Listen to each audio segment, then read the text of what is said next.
देश की राजनीति में वोट चोरी के आरोपों को लेकर सियासी जंग तेज हो चुकी है। चुनाव आयोग ने कांग्रेस नेता राहुल गांधी को चेतावनी दी है कि वो अपने चुनाव संबंधी आरोपों के समर्थन में शपथ पत्र दें, नहीं तो देश से माफी मांगे। राहुल गांधी ने जवाब देते हुए कहा कि वो संसद में संविधान की शपथ ले चुके हैं।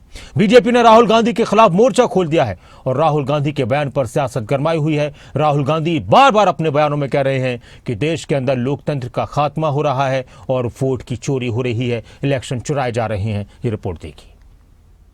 40,000 ऐसे वोटर हैं या एड्रेस जीरो है या फिर एड्रेस है ही। राजनीति का नया सियासी संग्राम।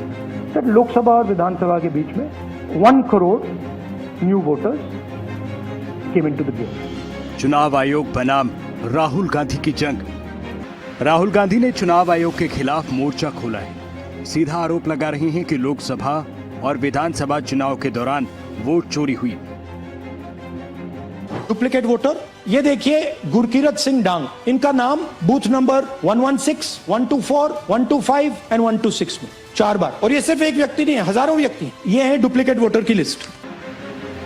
राहुल गांधी के इन आरोपों को लेकर चुनाव आयोग ने सख्त रुख अपनाया है। देश में चुनावी प्रक्रिया की पारदर्शिता और निष्पक्षता बनाए रखने के लिए चुनाव आयोग ने राहुल गांधी को अल्टीमेटम दिया है। चुनाव आयोग ने कहा है, अगर राहुल गांधी ने चुनाव के बारे में दावे सही किए हैं तो शपथ पत्र पर साइन करें, वरना देश से माफी मांगें। राहुल गांधी ने इसका जवाब अपने ही अंदाज में दिया है और कहा है कि संसद में वो संविधान की शपथ ले चुके हैं।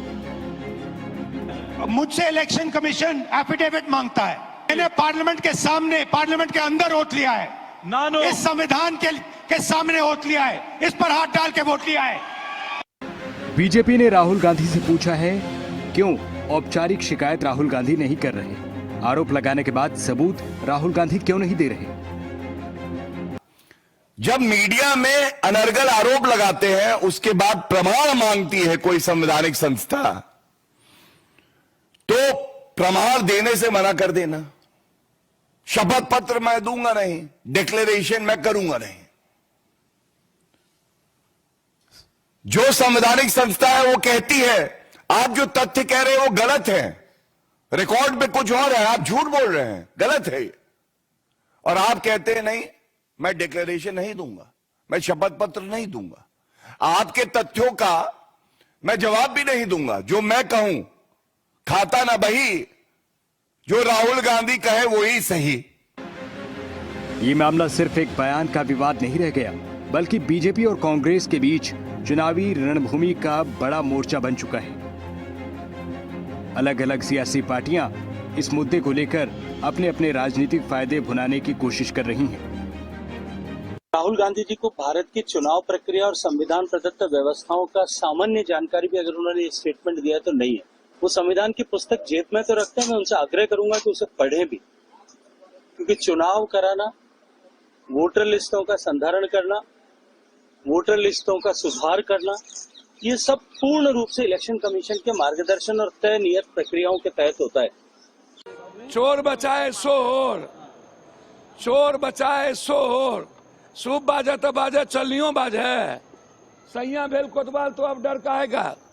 अब राहुल गांधी जी चुनाव विनोद से अब पप्पू यादव डर जाए हैं।